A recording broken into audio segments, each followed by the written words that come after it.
he was a significant driver of that as CEO of Wind Energy Ireland. But there's plenty of money for those established solutions and technologies like onshore wind, where it's more difficult to get capital, and which is kind of the title, if you like, of this discussion, is around innovation.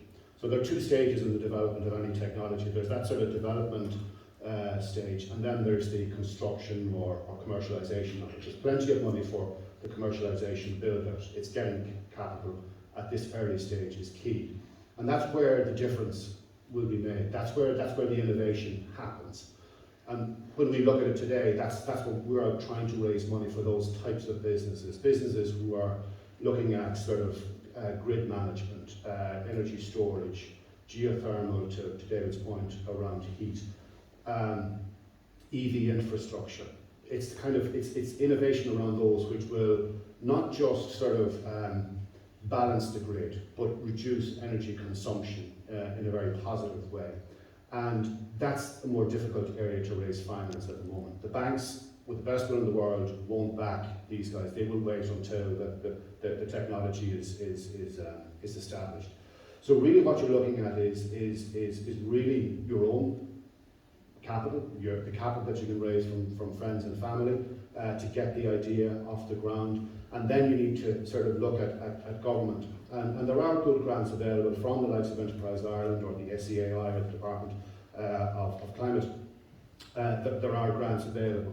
And you can get the business off the ground in that area. But we have a shortage of funding for that innovation. And I think it goes back to one of the points which David mentioned, and I think Kevin also, is that, why isn't this happening? Well, I think that there is a lack of capital. And it's one of the things which at Davy we're trying to address that by setting up a fund whereby retail investors or institutions can invest in that fund, and then that fund will invest in early stage so that you're not exposed to a very small company specific risk.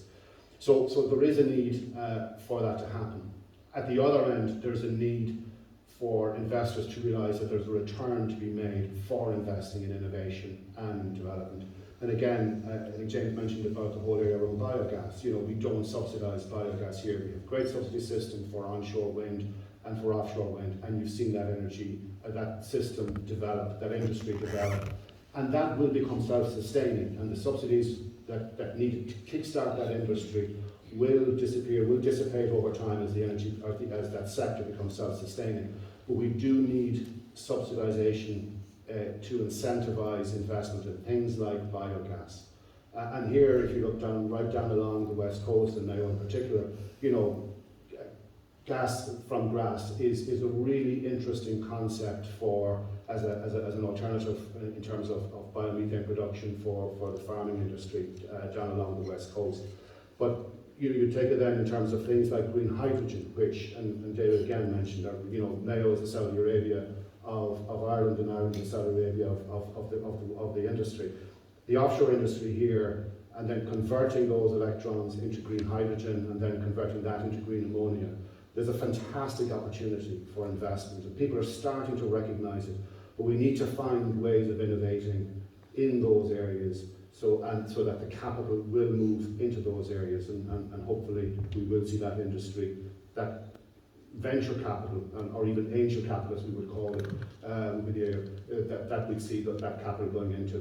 But I think it's going to happen. And I kind of equated a little bit to the tech boom, and it won't end like that, hopefully, but like in the 1990s and the early 2000s, where loads of different business models emerged. There was loads of innovation. Not all of those innovations survived, or at least they survived independently, but they are now part of the Amazons and Googles of the world. So those innovations do get recognised, they get integrated into larger supply chains, and I think that's what we really have to try and do, is to foster that innovation, both at a political level, but from our perspective, providing the capital and having the confidence to provide capital into that, to which I think is probably the biggest investment opportunity in a generation, if not multi-generations. And maybe David, you want to come back in on this, but as you're saying, Barry, it's the lack of capital, but possibly also the kind of the attachment to the business models that we already have, and moving on from that and being able to see the return and the potential return in these areas, and your classic innovator's dilemma. Yes, certainty. The lack of certainty, like as in what did refit, let's say the wind subsidy do? It didn't just create money, it created certainty. So for 15 years, if you built a wind farm in Ireland, you knew you were going to get paid this amount for the electricity you were going to produce. Ironically, that subsidy is now about a third of what electricity costs in Ireland. So electricity prices at the moment are over double, if not triple, what that subsidy is right now. But even still, if you would ask a lot of wind developers, it was the certainty that they knew, right, if I spend this money now, I know I'm going to make this money down the road. Now, there's a fundamental thing. If you go back to, let's say, the absolute theory underneath all of this, it's absolutely, like from a pure theoretical point of view, Ireland is in an absolutely crazy situation right now and missing a huge opportunity, because if you just look at some of the basic principles of how all this works, we spend about 6 billion a year importing fuel. And if you did the science on it, about 10% of that money probably stays here for distribution and buying and selling. So about 90% of that money leaves our shores. If you then spend money on renewable infrastructure, whether that's a wind turbine, geothermal, a heat pump, a district heating system, that's very capital intensive. So it requires labour and infrastructure. And about 60 to 70% of the money then stays here.